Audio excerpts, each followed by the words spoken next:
कांग्रेस कार्यकर्ताओं द्वारा डॉक्टर अंबेडकर की प्रतिमा के नीचे राहुल गांधी की तस्वीर का दूध से अभिषेक करने पर मंत्री विश्वास सारंग का बयान।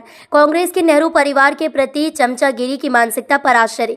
बस एक परिवार में पैदा होने पर महिमा मंडन किया जा रहा है, यह शर्मनाक। दूध से अभिषेक करना चमचागिरी की पराकाष्ठा। कांग्रेस ने हर समय दलित और आदिवासियों को नीचा दिखाने का काम किया है। मंत्री सारंग, बाबा साहेब अंबेडकर जब चुनाव लड़े तो नेहरू ने उन्हें हराने का षड्यंत्र किया। कांग्रेस ने, नेहरू परिवार ने हर समय अंबेडकर को नीचे दिखाने का काम किया। कांग्रेस ने लंबे समय तक राज किया, लेकिन बाबा साहब की स्मृति को चिरस्थायी रखने का प्रयास नहीं किया। मोदी सरकार ने बाबा साहब की जन्मस्थली से लेकर कार्यस्थली तक को तीर्थ में परिवर्तित करने का काम किया। कांग्रेस दलित और आदिवासी हितैषी होती तो द्रौपदी मुर्मू का विरोध नहीं करती जब भाजपा ने उन्हें राष्ट्रपति पद का प्रत्याशी बनाया। केवल ढकोसलेबाजी करना कांग्रेस की आदत है।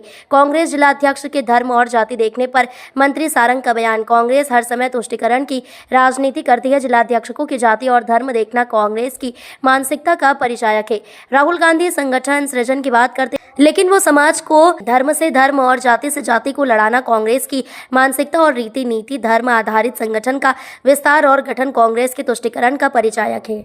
आज राहुल गांधी का जन्मदिन है, दूध से अभिषेक किया जा रहा है, स्नान कराया जा रहा है। मुझे आश्चर्य होता है कांग्रेस की एक नेहरू परिवार के प्रति चमचागिरी की जो मानसिकता है उस पर कितना शर्म आती है कि जब आप जिस व्यक्ति ने कुछ नहीं किया, बस एक परिवार में चांदी की चम्मच लेकर पैदा हो गए, तो उनका महिमा मंडन कर रहे हैं। अब ये अलग बात है कि हमारे यहाँ दूध का अभिषेक किसका होता है, क्या होता है, ये बहुत अलग बात है। पर मुझे लगता है कि ये चमचागिरी की पराकाष्ठा है। मध्य प्रदेश कांग्रेस में सलमान जिलाध्यक्ष बनाने की मांग उठ रही है। कांग्रेस तो हर समय तुष्टीकरण की राजनीति करती है। अब यदि आप जिलाध्यक्ष बनाने में भी धर्म और जाति की बात करोगे तो ये आपकी मानसिकता का परिचायक है। राहुल जी संगठन सृजन की बात करते हैं, परंतु वो समाज को पूरा विध्वंस की तरफ ले जाना चाहते हैं।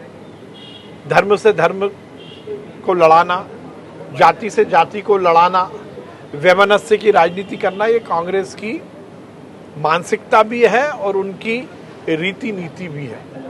इस तरह से धर्म आधारित संगठन का विस्तार और गठन कांग्रेस की तुष्टीकरण और मुस्लिम परस्ती की मानसिकता का परिचायक है। कांग्रेस के नेता कह रहे हैं कि दूध से स्नान कराया जा रहा है। अब देखिए, सामाजिक न्याय की लड़ाई किसने लड़ी है, किसने नहीं लड़ी, ये बहस का विषय हो सकता है।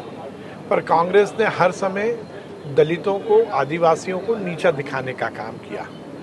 अंबेडकर साहब ता जिंदगी उनको नीचा दिखाने का काम नेहरू जी ने किया। अंबेडकर साहब जब चुनाव लड़े तो नेहरू जी ने पूरा प्रयास किया कि वो लोकसभा का चुनाव ना जीत पाए।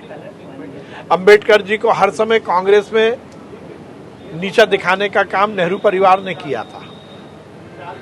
इतने सालों तक कांग्रेस राज करती रही।